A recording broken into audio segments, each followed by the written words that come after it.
There are 3 books in the Bible that have come to be called the wisdom literature: Proverbs, Ecclesiastes, and Job. And all of these books are addressing the same set of questions. What kind of world are we living in? And what does it look like to live well in this world? So, how to be good at life. Yeah. So each of these books tackles these questions from a unique perspective, and it's important to understand all of them to get a fully biblical perspective on the good life. So as a thought experiment, you could actually imagine each of these books as a person. So Proverbs would be like this brilliant young teacher, and Ecclesiastes the sharp, middle-aged critic, and Job would be this weathered old man who's seen a lot in his day. We're going to start by meeting the book of Proverbs, the brilliant young teacher. And she's not just smart, she's smart about everything: work, relationships, sex, spirituality. She has incredible insights, things you wouldn't see on your own. Yeah, she would be the perfect friend to have around when you need really specific advice. So what makes her so smart? Well, Proverbs can see things that most people don't see. She believes that there's an invisible creative force in the universe that can guide people in how they should live. And you can't see it, just like you can't see gravity, but it affects everything that we do. So what's this force? Well, in Hebrew, it's called chokhmah, and it usually gets translated into English as wisdom. It's an attribute of God that God used to create the world. And chokhmah has been woven into the fabric of things and how they work. So wherever people are making good or just or wise decisions, they're tapping into chokhmah. And whenever someone's making a bad decision, they're working against chokhmah. Right, or as it says in Proverbs chapter 1, the waywardness of fools will destroy them, but the one who listens to wisdom lives in security. So it's like a moral law of the universe. Yeah, it's a cause-effect pattern, and no one can escape it. And Proverbs personifies all of this as a woman. Yeah, Lady Wisdom. Right, and she roams around the earth, calling out, making herself available to anyone who's willing to listen to her and to learn. Which leads to the second thing Proverbs believes, that anyone can access and interact with wisdom and use it to make a beautiful life for yourself or for others. You can create with it like a designer. Yes, in fact, chokhmah in Hebrew isn't simply intellectual knowledge.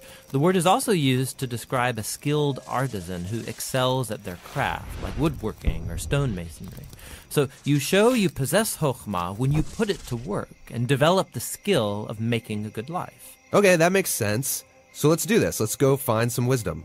But before you do, Proverbs has one more really important thing to consider. Chokhmah isn't some impersonal force. It's an attribute of God himself.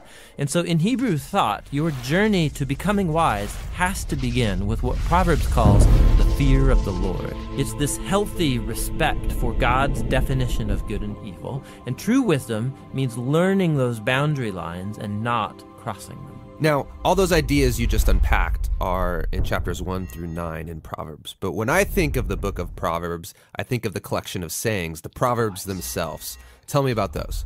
Yeah, those are what you find in chapters 10 on to the end of the book. It's a collection of hundreds and hundreds of proverbs about any and all aspects of life. And chokhmah gets applied to them, resulting in this wise guidance to help you find a path towards success, and no matter what you do. If I design my life with these sayings, life is going to be good. Yeah, or as Proverbs puts it, it'll give health to your bones, prosperity, a long, rich life. Which is a really big claim. But you can see how it's often the case. Wise people, they tend to do better. Things usually work out well for them in life. And so that is the promise and the wisdom of the book of Proverbs. The book of Proverbs is really beautiful. But if we take a step back, some people would argue it's a little too simplistic. Because sometimes horrible things happen to really wise people, and sometimes foolish people get rewarded. It doesn't always work the way we think it should work. That's right, which is why we need to go and listen to our next wise friend, Ecclesiastes the critic, because he's wrestled with that very problem, and he's going to push us further in our journey to find the good life. We're exploring 3 books in the Bible known as the wisdom literature: Proverbs, Ecclesiastes, and Job. And they're all asking the question, what does it mean to live well in this world? So we've looked at Proverbs, who you could think of as a bright young teacher. She's all about pursuing wisdom, an attribute of God that's woven into reality. And she's optimistic that if you use wisdom, you will build a successful life. But then we come to Ecclesiastes, who's more like this sharp, middle-aged critic. And he says, "You think using wisdom will bring you success. You'd better think again, because life here under the sun is meaningless." And that's a phrase he uses a lot in this book. But to understand this book, we have to realize first that we're hearing two voices. So first there's the teacher, and we've been calling him the critic. He's the main voice in the book. But he is introduced to us by another figure, the author. And he's the one who's collected the critic's words, and then at the end of the book summarizes everything and gets the final word. So why does the author want us to hear from the critic? Well, he wants to turn your view of the world upside down, and he's going to let the critic explore three really disturbing things about the world. And we should warn you, these are pretty intense. Yeah. So the first is the march of time, or as the critic says, "Generations come and generations go, but the earth, it's been here long before us and will be long after. No one remembers people from long ago, and all the people yet to come, they too will be forgotten by those who come after them." So, on a cosmic scale, you and I, we are just a blip. Stars are born, and then they die and form planets which orbit new stars, and those planets, they change over time and eventually burn up. And amidst this cosmic backdrop, my entire existence is like a blink in time. Which leads to the critic's second disturbing observation, that we are all going to die. Humans face the same fate as the animals: death. All people, the righteous and the wicked, the good and the bad, those who offer sacrifices to God and those who do not, they all share the same destiny. All this activity and madness, then we all join the dead.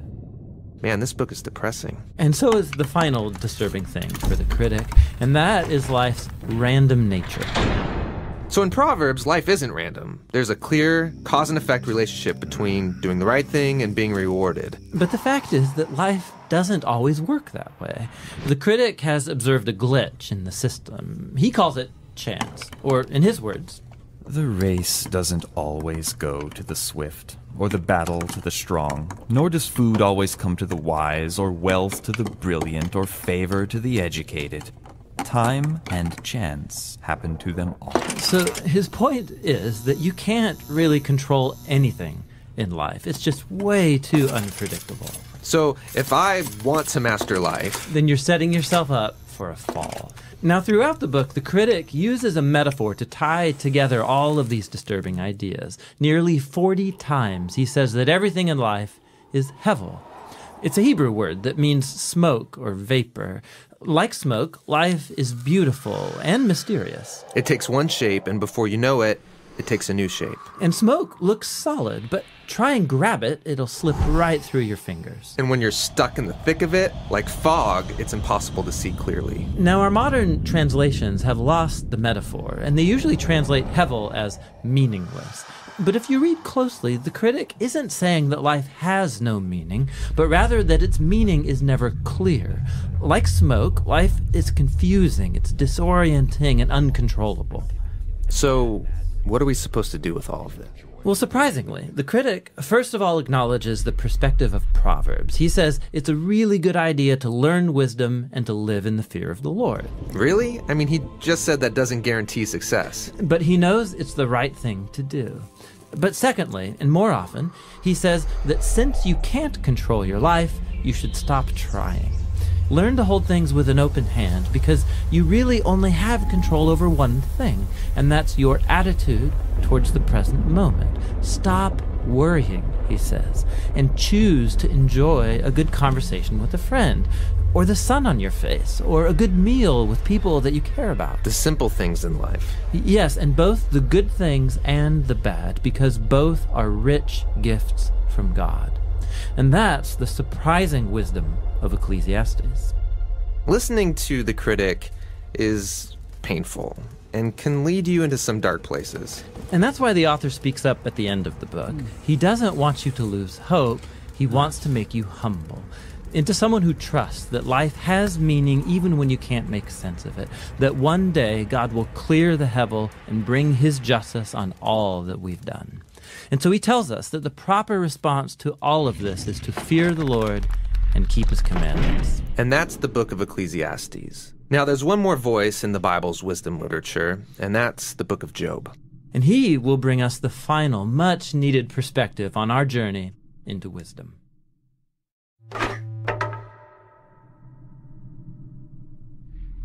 There are 3 books in the Bible known as the wisdom literature: Proverbs, Ecclesiastes, and Job. The first, Proverbs, showed us that God is wise and just. Yeah, we learned that God has ordered the world so that it's fair. The righteous are rewarded, the wicked are punished. In other words, you get what you deserve. But then we meet Ecclesiastes, who observes, people don't always get what they deserve. Yeah, he said the world isn't always fair, that life is unpredictable and hard to comprehend, just like smoke.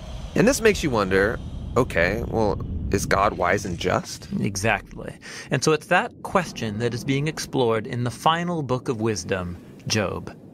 All right, let's dive in. So Job begins with a strange story that takes place up in the heavens, which are described something like a heavenly command center. So God is there with these angelic creatures called the sons of God, and they're all there reporting for duty. And God points out this guy Job, his servant, showing how righteous and good he is. And then one of these angelic creatures approaches. He's referred to in Hebrew as the Satan. The Satan? Who is this? Well, this word is actually a title, which literally means the one who is opposed. So out of this whole crew, he is the one questioning how God is running the world. And he proposes that Job might not actually love God, that he's only a good person because God rewards him. If God were to take away all of the good things he gave to Job, then we would see his true colors. So he thinks Job is just working the system? That's exactly right. Maybe he's obeying just to get what he wants. So God agrees to this experiment and allows the Satan to inflict suffering on Job. And Job loses everyone and everything that he cares about. It is devastating. And remember, he deserves none of this. God himself said so. The remarkable thing is that in the midst of all this suffering, Job still praises God. At least for chapters 1 and 2. But then in chapter 3, we find out how he's really feeling inside. He unleashes this poem that reveals this devastation. It's a long, elaborate curse on the day that he was born. After this, some of Job's friends come to visit him to offer their help. And all of them are like, Job, you must have done something horribly wrong to deserve this. After all, we know God is just, and we know the world is ordered by God's justice and fairness, so you must be getting what you deserve. And for the next 34 chapters, the friends and Job go back and forth in very dense Hebrew poetry. His friends keep speculating about why God might have sent such suffering, and they even start making up lists of hypothetical sins that Job must have committed. But after each accusation, Job defends his innocence. And Job is innocent. He is. He's also on an emotional roller coaster. At some moments, he's very confident that God is still wise and just. Yeah, in other moments, he's doubting God's goodness. He even comes to accuse God of being reckless, unfair, and corrupt. So by the end of the dialogues, Job demands that God come and explain himself in person, and God does so. He comes in the form of a great storm cloud.